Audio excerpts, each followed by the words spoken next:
Hey guys, this is Blaine with Stock Spear Trading, and today I'm going to be sharing with you one of my favorite chart patterns.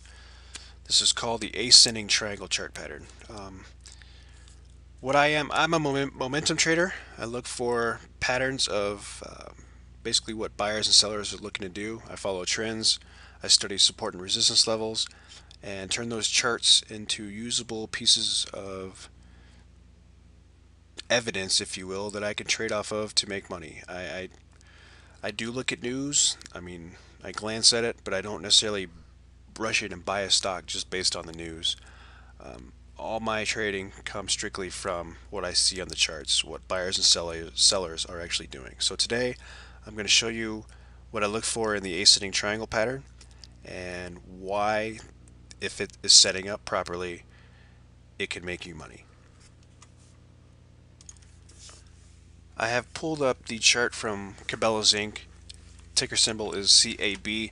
I recommended this stock back in August as it was approaching the 48 resistance level. It was just inching up towards it and basically suggested that if it broke over that 48.25 range that it should go higher. Why did I do that? This is called an ascending triangle pattern. You can see the triangle forming here. Basically, the biggest thing to look for is it has formed a obvious resistance level, which is the peaks of previous day's closes, and then you can see 1, 2, 3. It just quite didn't get to touch it, but that's considered 3, and then 4. So it basically touched this resistance level 4 times, showing that hey, sellers are willing to sell about $48, and buyers are then getting taken out. But however, it formed a series of higher lows. So buyers are willing to buy it higher than here. Their buyers are willing to buy it higher than here, and buyers are just continuing to buy it higher, which is an accumulation pattern, which also signals a continuation pattern on the chart that says that if it gets through the resistance level, it should go higher, which is exactly why I suggested buying this just as it broke 48.25 because I thought it probably would go higher. Sure enough, it ran all the way to 56. Now, what's the reason for this? Why study this? Why should you be aware of the chart pattern?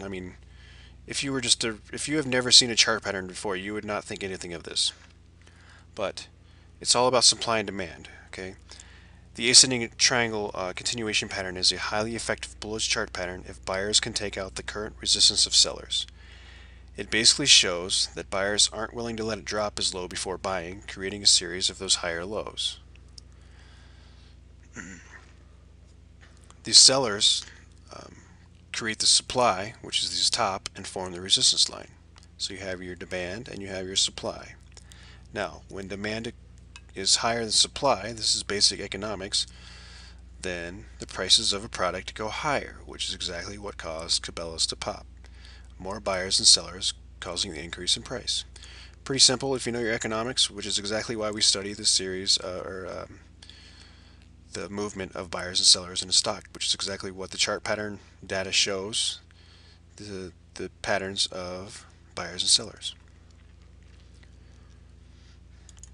Here is an example of a bottom ascending triangle. So there doesn't necessarily have to be a continuation pattern. It can be a bottom pattern as well, just showing that buyers are starting to come back into the stock.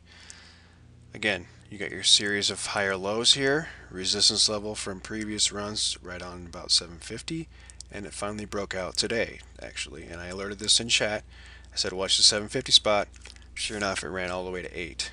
Now, everyone asked, when do you sell? How do you know when to sell? Well, to be honest, any profit is a good profit. If you're making money, then you're doing your job as a trader. You're making money.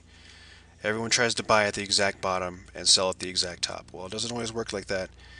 In fact, if you try to do that too often, you will probably lose more often than not. Now, this is exactly why I wait for these setups on the charts, because they have proven profitable in the past, and the odds are in my favor to win the trade if it does break out. That said, there are a couple keys to keep in mind. If, for example, today on the 750 break, your stop loss then would have been about 10 or 20 cents below this area, just to give it a little space in case it made a dip and then went back up. This didn't. It actually stayed above 750 once it broke. It stayed above 750 and then ran to 8. Um, Nonetheless, though, you got to keep a stop loss in case it decides to fail to limit your risk. You always want to have a stop loss in place on a trade like this just in case it fails, and that way you can save money for the next trade. You never want to try to let this thing ride all the way back down to like 550 and say, "Oh crap, maybe I should sell." No, that's not the point. If it doesn't work, it doesn't work. Then we just take our loss and move on. So small losses and let the winners run. Speaking of letting winners run, how do you do that? Well, you sell half on the way up and let it go higher. So for example, tomorrow it needs through 8. So if it gets a push through that 8 spot, I would be considering taking some off, at least sell half, and then letting the rest run. Now, once you're green on the trade, so today, if you were to take this and you swung this, basically swing trading is holding on to it for a few days. So if you're swinging this stock, then once you're green on it, if you say you bought like 753 or 755, or just as the breakout started to occur, then you would set your stop at even now, so you cannot lose on the trade. Never take a loss on a trade you're already green on. That's just silly and being a bad trader. If you want to be a good trader, you're here to make money. So, set your stop at even. You can't lose on the trade then. Now, that said, if it gets through 8 and gets that pop tomorrow, then you'll be selling half to take some profit off the table, leave your stop at even, and let it ride. And if it falls back to 750 and you get stopped out, well, you already made a little bit of money at least. You're already guaranteed to make a little bit of money.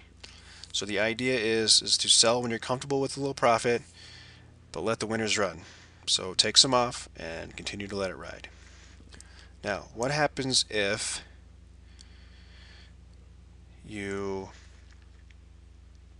buy before the breakout and it doesn't ever actually break out? Then are you stuck with it? I'm going to pull up another chart here in just a minute to show you an example of that.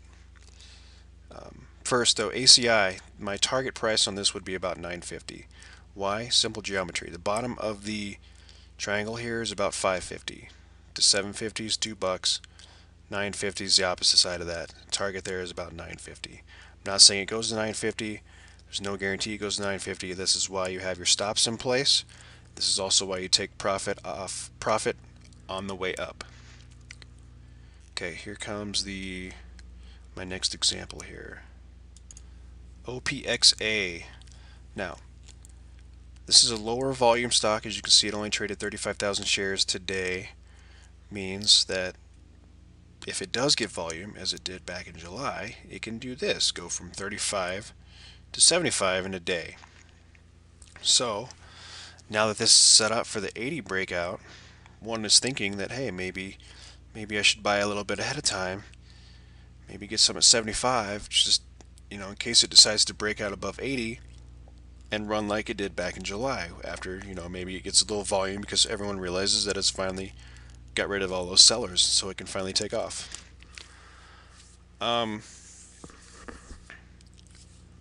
That's just gambling, though, in my opinion, because at this point the chart can still go either way. It could break out through 80 and run, or it could break below this trend line about 68, 65 and continue back down towards 40 or 30.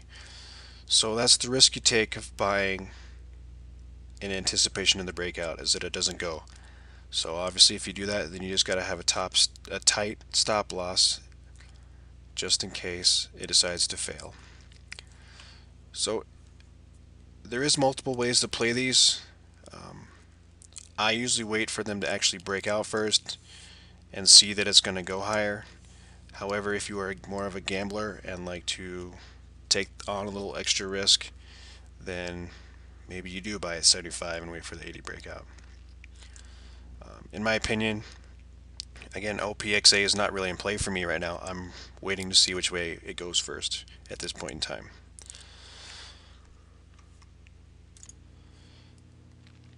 So this pattern is great for swing trading, as many times these kind of a breakout will run for a few days. Now, you can also use this pattern intraday, say you're day trading and you want to use it on a 3-minute chart. So this is a bad stock to do it on a 3-minute chart. Let's pull up another one here.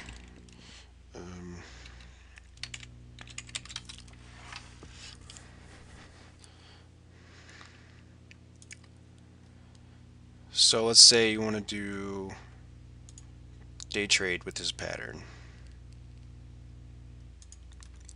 Well, you could use this as a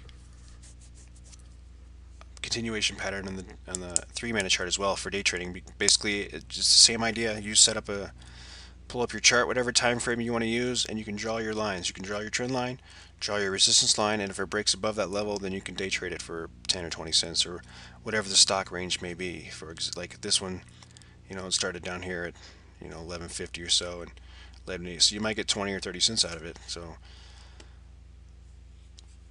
hopefully you guys see what I'm talking about here and can make some money using the ascending triangle patterns. I'll pull up Cabela's again here to finish up.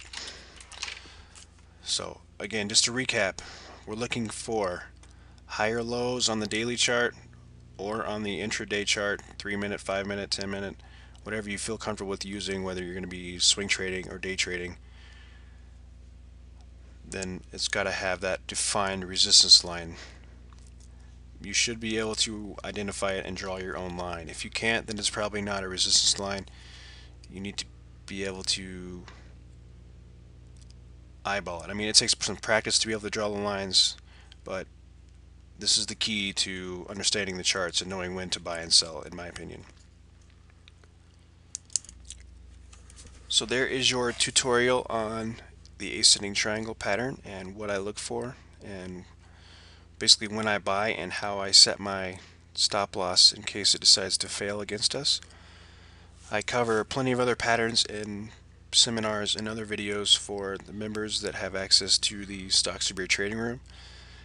This weekend I will be releasing a video basically explaining who I am and what I'm about, how I got my start in trading, and how to get in touch with me for setting up a free consultation to see if momentum trading is right for you. So look for that this weekend.